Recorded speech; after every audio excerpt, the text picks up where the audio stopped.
नमस्कार दोस्तों, हमारे चैनल में आपका स्वागत है। प्राचीन काल में हमारे संत मुनियों ने कुछ ऐसे उपाय खोजे थे जिसके सहारे वह लंबे समय तक बीमारियों से मुक्त होकर अपना जीवन जी सकते।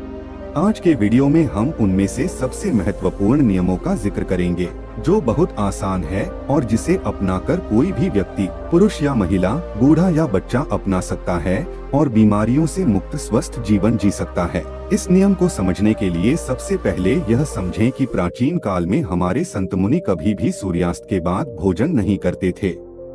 चरक संहिता में इसका कारण बताते हुए कहा गया है कि मानव शरीर में जठराग्नि होती है जो पाचन क्रिया को नियंत्रित करती है, जिसे कुछ लोग पाचक अग्नि के नाम से भी जानते हैं। और यह जठराग्नि यानी पाचक अग्नि सूर्य के संपर्क में आने पर अच्छे से काम कर सकती है। और जब कोई व्यक्ति सूर्य डूबने के बाद भोजन करता है तो रात के समय उसकी पाचक अग्नि सक्रिय नहीं होती है, जिसके कारण धीरे धीरे पाचन क्रिया में बाधा उत्पन्न होने लगती है और इसके कारण समय के साथ शरीर में बीमारियां उत्पन्न होने लगती हैं। यहीं से सभी रोगों की जड़ का जन्म होता है। अगर इस जड़ को यहीं खत्म कर दिया जाए, मिटा दिया जाए, तो शरीर जीवन भर रोगों से मुक्त रह सकता है। अब समझने वाली बात यह है कि जब हमारी जठराग्नि यानी पाचन अग्नि ठीक से काम नहीं करती है तो हमारी प्राण शक्ति को काम करना पड़ता है और हमारी प्राण शक्ति एक समय में एक ही काम अच्छे तरीके से कर पाती है। जब हमारी महत्वपूर्ण ऊर्जा पाचन में शामिल होती है तो हम गहरी नींद नहीं ले पाते हैं और इसी कारण से कुछ लोग 8-8, 10-10 घंटे की नींद लेने के बाद भी सुबह थका हुआ महसूस करते हैं। इसका कारण यही है। प्राण शक्ति की ऊर्जा जो रात के समय हमारे शरीर को अंदर से ठीक करती है, उसकी मरम्मत करती है। फिर यही ऊर्जा रात के समय जब मनुष्य सोता है तो उसके शरीर के रोगों को ठीक करने में अपना समय व्यतीत करेगी और धीरे धीरे इससे आपका शरीर अपने आप ही अपने रोग ठीक कर लेगा। लेकिन इसके लिए आपको अपना रात का खाना सूरज डूबने से पहले करना होगा ताकि सूरज के संपर्क में रहने वाली आपकी पाचन अग्नि बेहतर तरीके से काम करे। यह आपके भोजन को जल्दी पचाने में मदद करेगा, जिससे आपकी जीवन शक्ति अन्य कार्य कर सकेगी। मान लीजिए कि आप शाम को 6 से 7 बजे के बीच खाना खाते हैं, इसके बाद आप 9 से 10 बजे के आसपास सो जाते हैं, तो इन 2 से 3 घंटों में आपका ज्यादातर खाना पच जाता है और बाकी का भोजन रात्रि के 1 बजे तक पूरी तरह से पच जाता है और उसके बाद आपकी जीवन शक्ति आपके शरीर की मरम्मत करने लगती है, आपके शरीर की बीमारियों को ठीक करने में लग जाती है। और यही वह समय होता है जब आपका शरीर खुद को डिटॉक्स करना शुरू कर देता है। इसी प्रक्रिया को अर्ध उपवास कहा जाता है, जिसकी पूरी अवधि 16 घंटे की होती है। लेकिन जो लोग दिन में 16 घंटे उपवास करने में सक्षम नहीं है, वो 12 घंटे से शुरुआत कर सकते हैं। यानी कि अगर आपने रात्रि को 7 बजे भोजन किया है तो आप अगले दिन सुबह 7 बजे ही भोजन करें, जिससे कि आपकी बॉडी को तकरीबन 6 घंटों का समय मिलता है खुद को रिपेयर करने का। इस अर्ध उपवास में हमारे शरीर में क्या प्रक्रिया घटित होती है, पहले इसको समझिए। जब हम अर्ध उपवास करते हैं तो हमारे शरीर को पूरी तरह से भोजन नहीं मिलता, इसीलिए शरीर अपनी जरूरतों को पूरा करने के लिए अपनी कोशिकाओं में जो बैक्टीरिया होते हैं उनको ही खाना शुरू कर देता है और इसी वजह से हमारी कोशिकाओं का अपने आप शुद्धिकरण होने लगता है।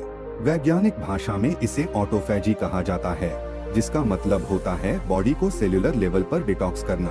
सिर्फ 21 दिन के लिए जो मनुष्य इस प्रक्रिया को अपना लेता है उसकी त्वचा में निखार आने लगता है, उसके बाल गिरने कम हो जाते हैं, सुबह अच्छी ताजगी होती है, रात को नींद गहरी आती है और मानसिक तनाव बिल्कुल मिट जाता है। कुछ लोगों को लगता है कि अर्ध उपवास करने से उनका शरीर कमजोर हो जाएगा, लेकिन अर्ध उपवास करने से शरीर का फैट कम होता है, मसल्स लॉस नहीं होता और मसल्स लॉस नहीं होता, इसीलिए शरीर की क्षमता अपने आप बनी रहती है। अब तक आप ये समझ चुके हैं कि आपकी प्राण शक्ति आपकी बीमारियों को दूर करने के लिए किस प्रकार कार्य करती है।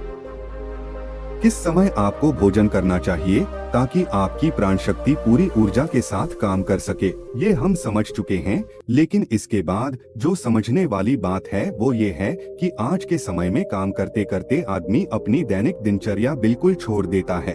वो किस प्रकार सही समय पर भोजन करें, अगर वो रात के समय काम करता है तो वो किस प्रकार भूखा रहे, क्योंकि उसे तो आदत हो चुकी है रात के समय देर से खाना खाने की। और कुछ लोगों के साथ समस्या ऐसी है कि वो भूखे नहीं रह सकते, थोड़ी थोड़ी देर में उन्हें भूख लगती रहती है। तो ऐसे लोग किस प्रकार इस प्रक्रिया का लाभ उठा सकते हैं? देखिए, अगर आप 16 घंटे का उपवास कर रहे हैं तो उसके लिए आपको बीच बीच में कुछ लिक्विड चाहिए, जिससे आपकी बॉडी भी हाइड्रेटेड रह पाए और आपके शरीर को डिटॉक्स करने की प्रक्रिया भी तेज हो जाए। शुरुआत में अगर आप अपना रात्रि का भोजन 7 बजे कर लेते हैं तो आपको 10 बजे तक भूख लगेगी ही लगेगी।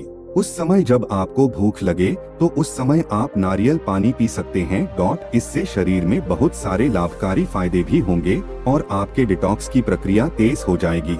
इसके अलावा आपको कॉफी भी पी सकते हैं। और जिन लोगों का वजन ज्यादा बढ़ा हुआ है, जो अपने वजन को कम करना चाहते हैं, ऐसे लोग थोड़े गर्म पानी में एक नींबू निचोड़कर उसको पी सकते हैं।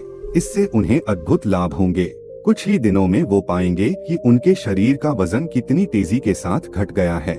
लेकिन जिन लोगों को ठंड जल्दी लगती है, जुकाम जल्दी होता है, खांसी हो जाती है, बुखार हो जाता है, तो ऐसे लोग रात में पानी में नींबू निचोड़कर कभी ना पिए। रात को त्रिफला चूर्ण भी लिया जा सकता है, जो कि बहुत लाभकारी होता है। वो आपके शरीर को डिटॉक्स करने में उसकी बहुत सहायता करता है। सुबह आपका पेट अच्छे से खाली होगा। अगर रात को आप त्रिफला चूर्ण लेकर सोते हैं तो जिन लोगों को डायबिटीज या फिर शुगर की प्रॉब्लम रहती है, ऐसे लोग अर्ध उपवास पूरा करने के बाद जब अपना पहला भोजन करते हैं, यानी कि सुबह ब्रेकफास्ट जब वो करते हैं, तो हल्के गर्म पानी में एप्पल साइडर विनेगर, दालचीनी का पाउडर और ऊपर से एक नींबू निचोड़कर पी सकते हैं।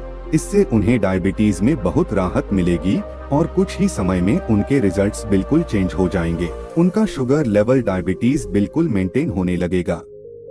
जिन लोगों को हार्ट की प्रॉब्लम ज्यादा रहती है, ऐसे लोग सुबह ब्रेकफास्ट में घी या फिर कट्टू का जूस ले सकते हैं। ये उनकी त्वचा के लिए, उनकी बॉडी को डिटॉक्स करने के लिए और हार्ट के लिए सबसे ज्यादा बेनिफिशियल होता है। जिन लोगों का डाइजेशन ठीक नहीं होता है, ऐसे लोग पानी में अजवाइन और जीरा गर्म करके उस पानी को ठंडा करके पी सकते हैं। इससे उनकी पाचन क्रिया बहुत सुलभ हो जाएगी।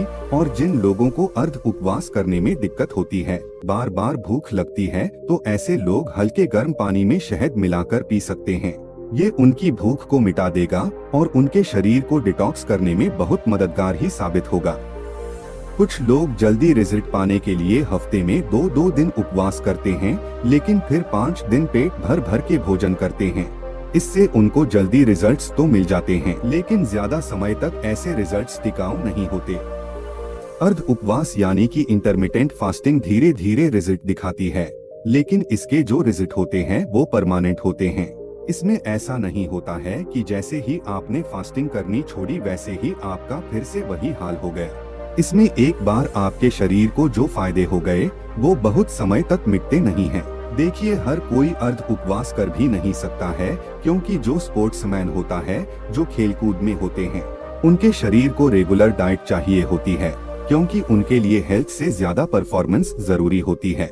इसी तरह बच्चों को भी अर्ध उपवास नहीं करना चाहिए। और जो लोग मधुमेह के पेशेंट हैं, जिनका शुगर लेवल गड़बड़ रहता है, ऐसे लोगों को अगर अर्ध उपवास करना है तो समय समय पर अपना sugar level, blood sugar level check करवाते रहिए।